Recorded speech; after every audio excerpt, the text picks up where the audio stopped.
Kuas dan kanvas tak sekedar menjadi perkakas. Ada sejumput niat tulus yang ia tebar kepada anak berkebutuhan khusus. Saya jadi bisa menemukan bagaimana saya harusnya menjadi seorang seniman dalam berkarya. Bagaimana saya harus berbagi lagi dari sesuatu yang saya punya. Jadi saya tidak perlu menunggu saya menjadi orang kaya dan menjadi orang sukses lalu saya berbagi. Memang itu jauh lebih bagus, tapi dari yang saya punya saya tidak perlu menunggu terlalu lama, saya juga bisa banyak berbagi. Nah itu yang diajarkan, justru murid-murid saya mengajarkan tentang itu ke saya. Inilah sketsa kehidupan sang pelukis yang menjadikan karya seni sebagai terapi.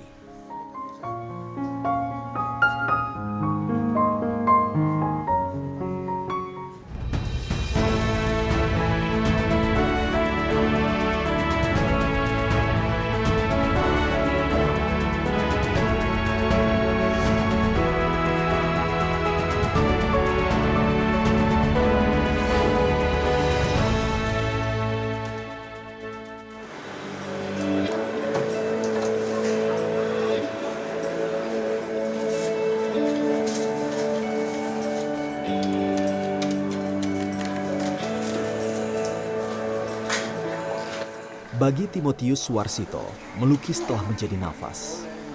Ruang imajinasinya tersaji di atas kanvas. Goresan demi goresan terangkai membentuk dimensi.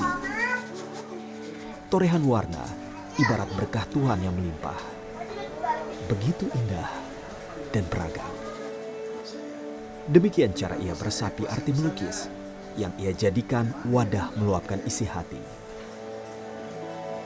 Karena di seni lukis, saya banyak belajar bahwa karya-karya yang terbaik adalah karya-karya yang jujur dari hati seorang seniman ketika dia merespon kehidupannya. Nah, respon ini memang menjadi dua pilihan, mau respon negatif atau positif. Nah, saya lebih memilih untuk merespon kehidupan saya ke arah yang lebih positif. Jadi, saya belajar banyak untuk bagaimana sih ketika saya menggaris ini, saya tidak lagi menghakimi diri sendiri, tapi saya bisa menikmati setiap garisan yang saya buat.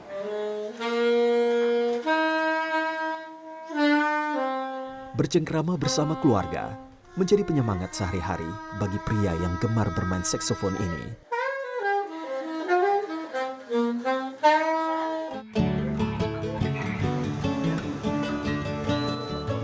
Waktu senggang di rumah biasa diisi dengan melukis bersama putrinya, Mikaela, putri pertamanya yang berusia 6 tahun.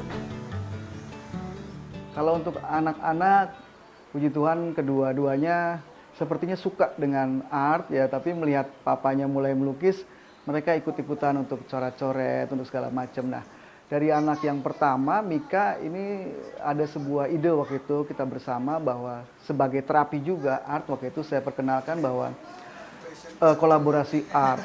Jadi bagaimana ketika seorang anak mencoret-coret ya, mencoret-coret itu dalam arti membuat kesalahan misalnya menurut kita, sikap kita sebagai orang tua, respon kita sebagai orang tua, mau memarahi atau membuat coretan itu menjadi sebuah karya yang indah. Nah, itu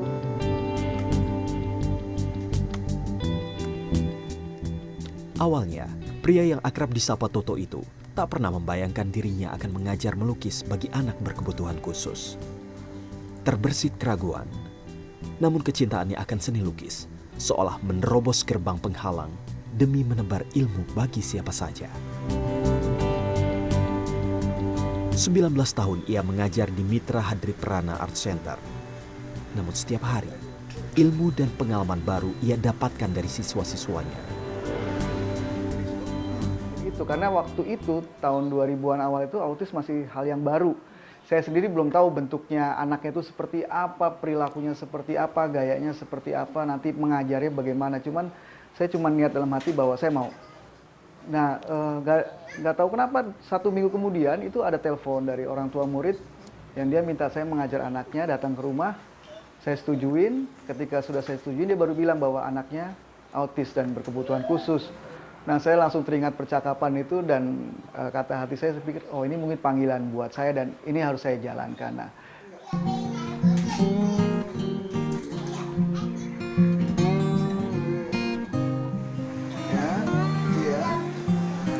Meski tak menempuh pendidikan seni secara formal, Toto semakin memantapkan pijakan kaki di dunia seni lukis.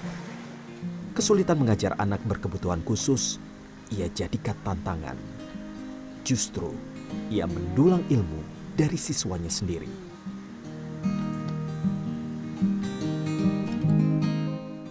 Pengalaman pertamanya itu, ia tulis dalam buku bertajuk Catatan Harian S.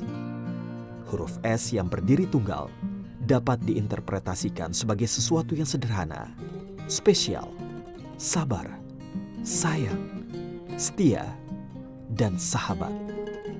Yang semuanya ia gali dari nilai-nilai yang ia cermati saat mengajar anak penyandang autisme. Justru titik balik saya untuk bisa menemukan di mana saya lebih menikmati ketika berkarya, ketika saya mulai mengajar anak autis ini.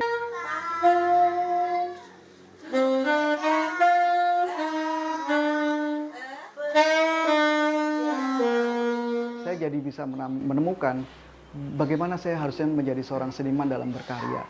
Bagaimana saya harus berbagi lagi dari sesuatu yang saya punya. Jadi saya tidak perlu menunggu saya menjadi orang kaya dan menjadi orang sukses lalu saya berbagi. Memang itu jauh lebih bagus, tapi dari yang saya punya saya tidak perlu menunggu terlalu lama, saya juga bisa banyak berbagi. Nah itu yang diajarkan, justru murid-murid saya mengajarkan tentang itu ke saya.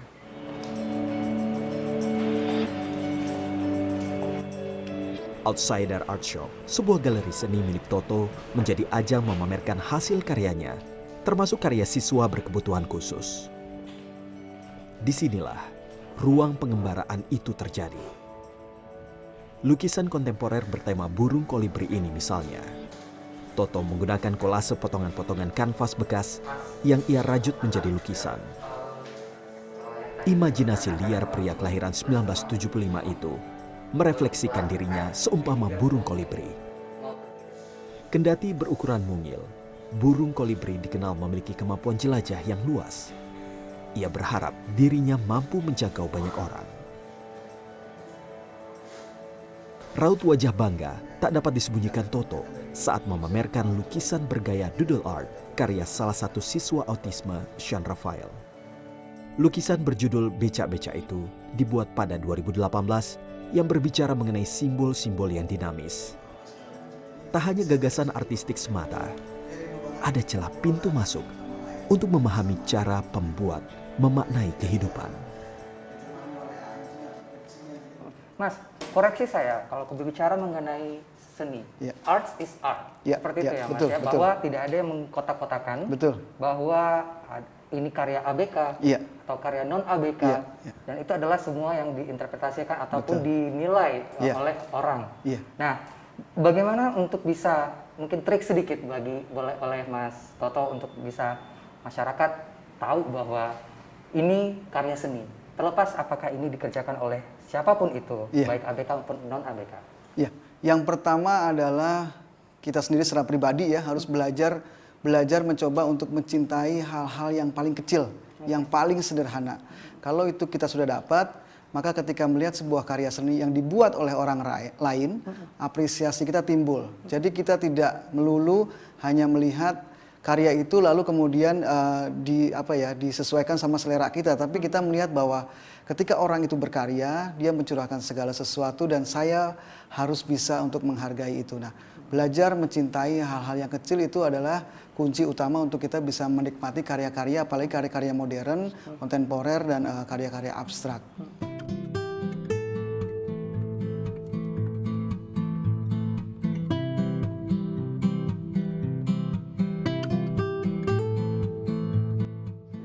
Karena buat saya ketika istana atau presiden mengkoleksi itu, 1 atau 2, mungkin 5, itu momentum bahwa ada pengakuan yang resmi dari pemerintah bahwa karya mereka layak dan patut disejajarkan dengan karya-karya lain tanpa embel-embel misalnya belas kasihan karena mereka anak kebutuhan khusus.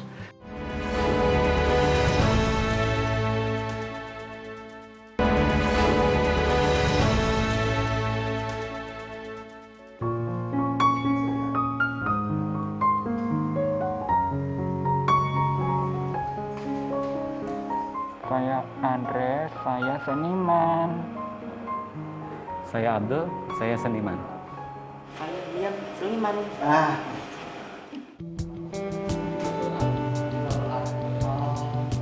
Luapan hati anak-anak berkebutuhan khusus ini tak sekedar ujaran. Di sana tertambat harapan untuk disejajarkan sebagai seniman.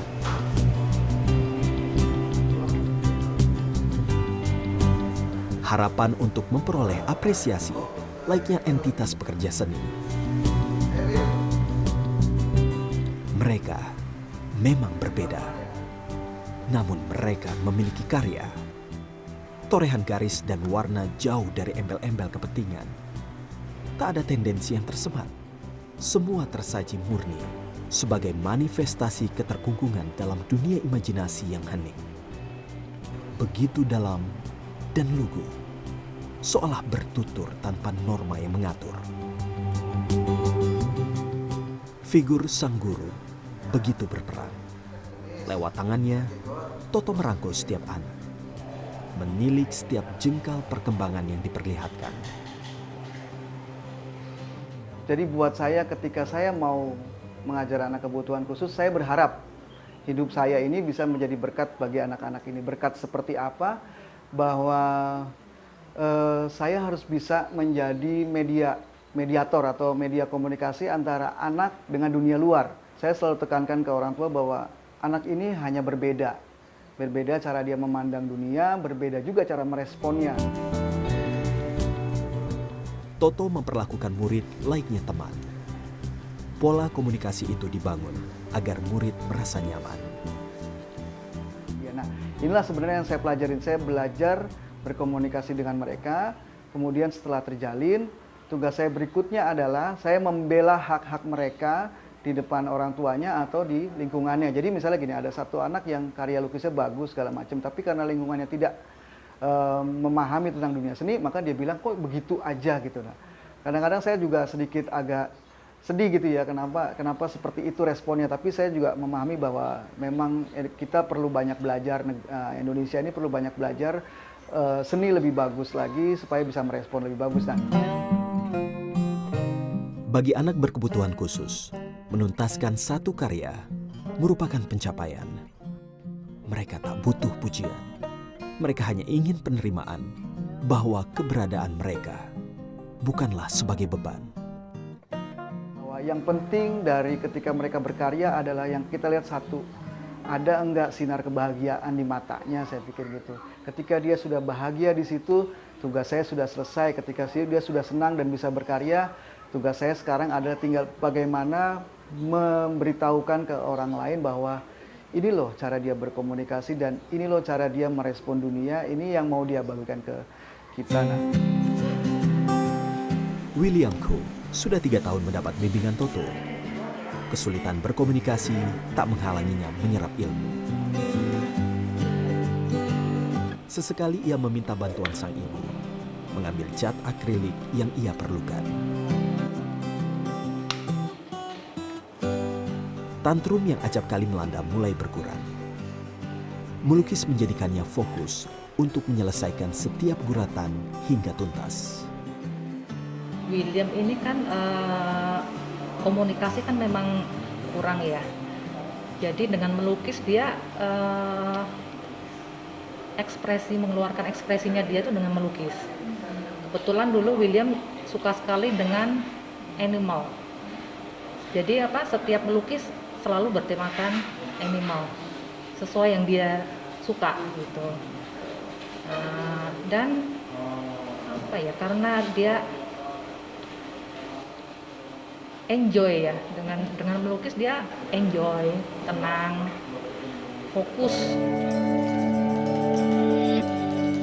Sementara Andre Julio cukup bisa mengutarakan maksud yang ia lukis. Andre menuangkan imajinasinya lewat melukis wujud sekelompok orang. Toto mengamati ada pesan yang begitu dalam dari lukisan Andre, yakni menggambarkan keinginan terpendam Andre untuk bercengkrama dan berinteraksi dengan orang lain yang dirasanya sukar. Andre kalau melukis tadi Om lihat ada kayak orang kayak gitu suka ya, ada bangunan. Kenapa suka melukis kayak ada bangunan, orang? Karena Andre lukis di tempatnya gambar orang lagi di pasar. Biasanya mereka ngapain? Mereka lagi jualan. Oh. Nah, yang ngajarin Andre tuh Kak Toto ya? Biasanya Kak Toto ngajarin Andre gimana? Supaya kata-kata itu baik sama Andre harus menanti semua pekerjaan terus menerus. Oke. Demikian pula Abdul Rohim. Fitur-fitur alam mendominasi setiap goresan cat yang ia tabuhkan di atas kanvas. Seolah menggambarkan jeritan hati untuk berkelana lantaran kendala keterbatasan mobilitas yang ia alami. Ketiganya punya cara meluapkan ekspresi batin yang jujur dan apa adanya.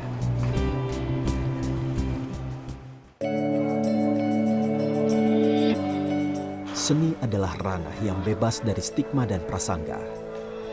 Pameran lukisan bagi pelukis dengan spektrum autisme ini mematahkan perspektif ketidakmampuan atau belas kasihan yang semakin membuat mereka terpasung dalam senyap. Padahal mereka aktif berkarya, namun kerap tak dianggap. Dunia Mugianto yang juga memiliki putra penyandang autisme mencoba mewadahi hal itu.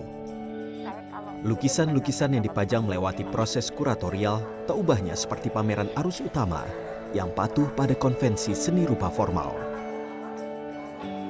Mengusung tema, bagaimana kami melihat dunia, pameran ini mengajak masyarakat untuk menyelami pikiran dan emosi pembuatnya. Karya Rayendra Zesan Mugianto, putra dunia yang juga belajar melukis dengan Toto, turut dipamerkan di sini. Toto berhasil mengasah gaya melukis abstrak yang menjadi keunggulan Ryan. Kalau saya sebagai orang tua mungkin kayak guru tanpa tanda jasa ya. Bisa mengeluarkan talent Ryan sampai segini jauh gitu. Kami sebagai orang tua tentunya memiliki keterbatasan, memikirkan bagaimana terapi dijalankan, pendidikan apa yang cocok untuk dia. Kadang-kadang hal-hal yang kecil seperti ini mungkin luput dari mata kami gitu. Nah, dengan bantuan seorang Pak Toto, kami bisa akhirnya mengarahkan putra kami ke arah hal yang dia sukain, apa yang dia minati, dan menjadi suatu yang berarti dalam hidup dia. Harapan Toto tak muluk. Untuk sekedar melihat karya anak berkebutuhan khusus mendapat pengakuan, sudah memberikan kebahagiaan tersendiri. Satu impian saya sebenarnya bahwa istana ya, dalam hal ini presiden atau istana negara mengkoleksi karya anak-anak autis. Karena buat saya ketika istana atau presiden mengkoleksi itu, 1 atau 2 mungkin 5, itu momentum bahwa ada pengakuan yang resmi dari pemerintah bahwa karya mereka layak dan patut disejajarkan dengan karya-karya lain tanpa embel-embel misalnya belas kasihan karena mereka anak kebutuhan khusus.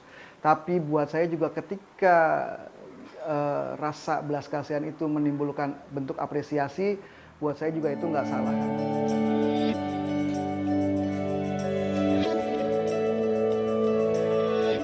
Waktu itu Oki sempat berhenti juga karena Oki kan udah lama nggak ketemu Pak Toto. Sempat berhenti melukis karena Oki nggak mampu beli catnya. Alhamdulillah Oki ketemu Pak Toto lagi.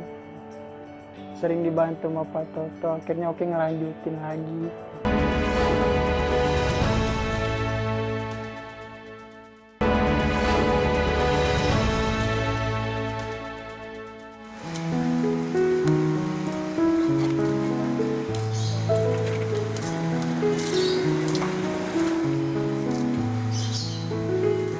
Oki Al-Imron mengalami kelumpuhan sejak lahir hampir di sekujur tubuh, kecuali tangan kidal yang ia gunakan untuk melukis. Kondisi ekonomi yang sulit membuat keluarga tak mampu membelikan peralatan lukis yang relatif mahal. Hari itu, jadwal Oki Al-Imron belajar melukis. Ia tak sabar menanti kedatangan gurunya Toto. Semangat ya. Dah.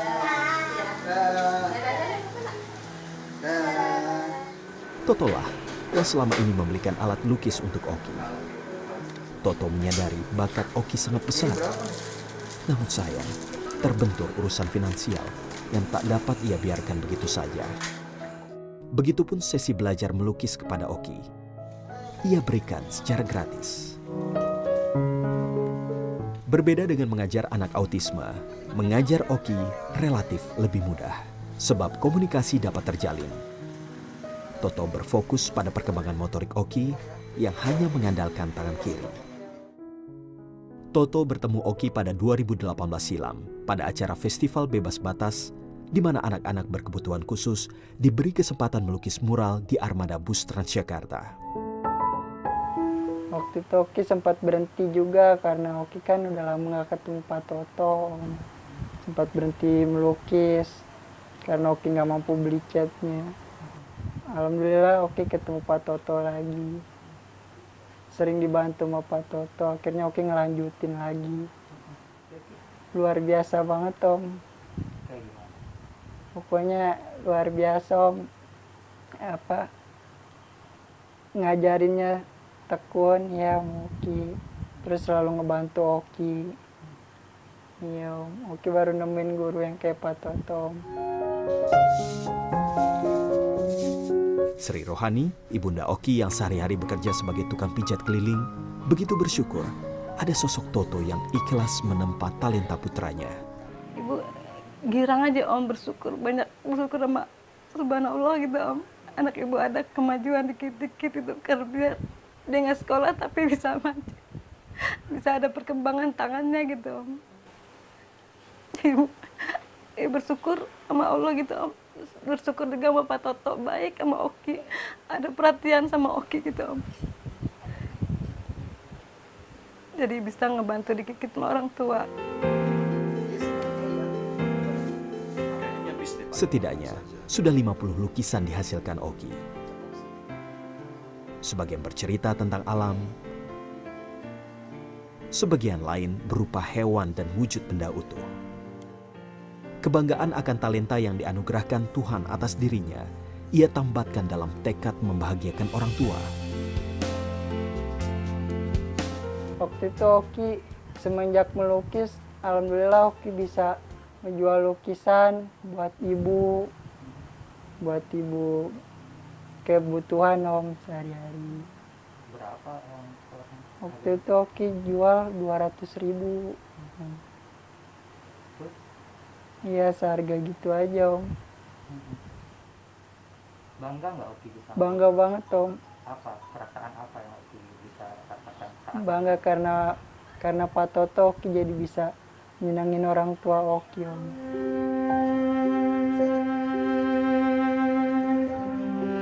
Toto melihat masih banyak ruang bagi Oki untuk mempertajam kemahirannya melukis. Penanganan anak dengan keterbatasan fisik berbeda dari cara menangani anak autisme. Krisis kepercayaan diri kerap melanda anak-anak dengan keterbatasan fisik.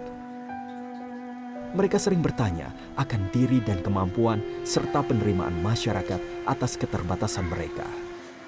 Tugas Toto lah untuk terus meyakinkan Oki melanjutkan corak guratan di atas kanvas tanpa harus berkecil hati dan menyalahkan keadaan.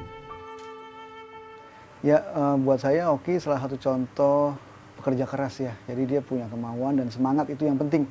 Karena kalau punya talenta bagus tapi kalau tidak punya semangat untuk bekerja juga hasilnya nol ya gitu. Nah, Oki punya satu yang ini mau jadi modal dasarnya, potensinya adalah kemauan dan semangat. Ya tadi seperti misalnya dia bilang dia ingin membahagiakan orang tuanya dengan bentuk yang lain. Nah, mungkin dengan berkarya ini dia bisa berbagi kebahagiaan buat orang tua. Nah, semangat.